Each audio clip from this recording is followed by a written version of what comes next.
श्रीमद्भागवत महापुराण प्रथम स्कंध अध्याय क्रमांक 11। द्वारका में श्री कृष्ण का राजोचित स्वागत। श्लोक क्रमांक 25 के पश्चात। श्रियो निवासो यस्योरः पानपत्रं मुखं द्रसां बाहवो लोकपालानां सारंगाणां पदाम्बुजं सितात्पत्रव्यजनैरुपस्कृतः प्रसूनवर्षैरभिवर्षितः पथि पिसङ्गवासा वनमालया बभो घनो यथार्कोडुपचापवैद्युतैः प्रविष्टस्तु गृहं पित्रोः परिष्वक्तः स्वमात्रभिः ववन्दे शिरसा सप्त देवकी प्रमुखा मुदा ताः पुत्रमङ्कमारोप्य स्नेहस्नुतपयोधराः हर्षविह्वलितात्मानः शिशिचुर्नेत्रजैर्जलैः अथाविशत्स्वभवनं सर्वकाममनुत्तमं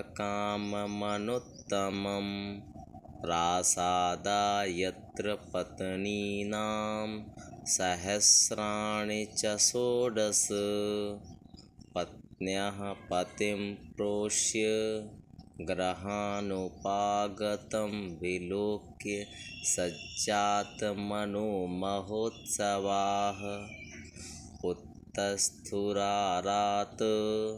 सहसासनाशयात् साकं व्रतैर्वीडितलोचनाननाः।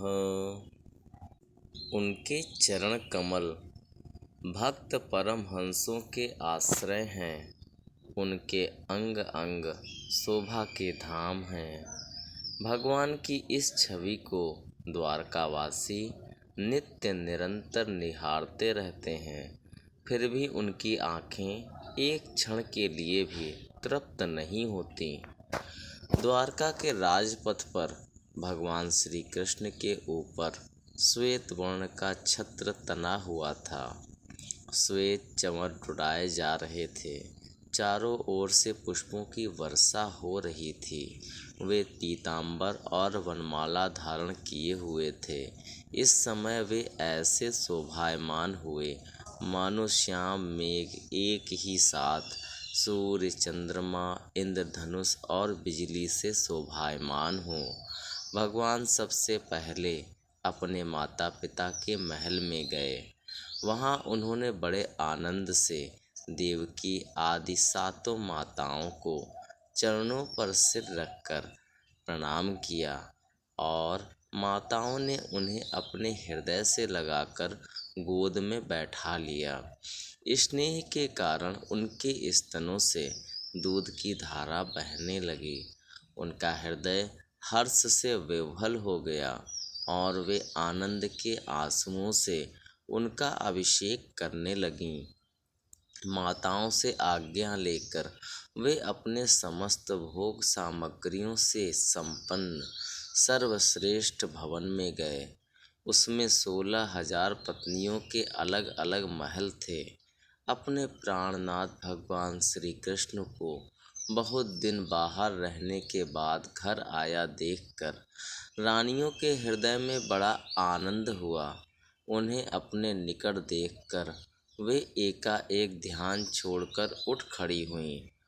उन्होंने केवल आसन को ही नहीं बल्कि उन नियमों को भी त्याग दिया जिन्हें उन्होंने पति के प्रवासी होने पर ग्रहण किया था।